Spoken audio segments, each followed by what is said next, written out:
पाकिस्तान बनाने के पीछे की क्या सोच थी, क्या मकसद था, इतनी मांग क्यों उठी थी एक अलग देश बनाने की। ये सब समझने के लिए हमें इस्लाम के विस्तार को बहुत ध्यान से समझना पड़ेगा।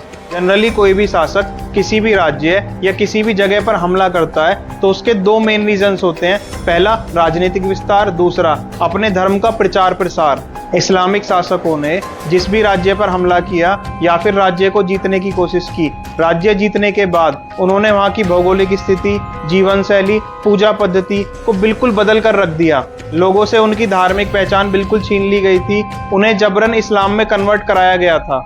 जो भी चीजें एक सभ्यता को रिप्रेजेंट करती हैं, जैसे कि पूजा स्थल, लाइब्रेरी, स्मारक, ऐसी सारी चीजों को तोड़ दिया गया या फिर जला दिया गया था। ये बात आज के समय में भी रेलेवेंट है, जहां भी इस्लामिक आबादी बढ़ जाती है या फिर ये बहुसंख्यक हो जाते हैं। दूसरी कम्युनिटीज को अपनी जीवन शैली, पूजा पद्धति, ये सारे काम करने से रोकने लगते हैं।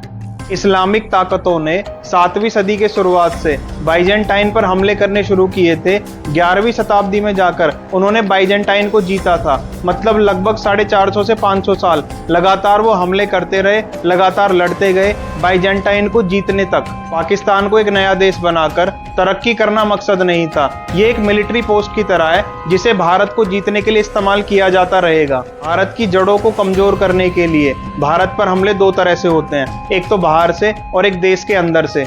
मतलब जितना खतरा सीमा पार से है उतना ही खतरा, या मैं कहूँ उससे ज्यादा खतरा देश के अंदर बैठा है। मतलब लड़ाई देश के अंदर और बाहर दोनों जगह करनी पड़ेगी। और बाइजेंटाइन के एग्जाम्पल से मैंने आपको समझा दिया, ये लोग हमले लगातार करते रहेंगे। कभी इनकी हार होगी, पीछे हट जाएंगे, फिर वापस हमले करने आएंगे।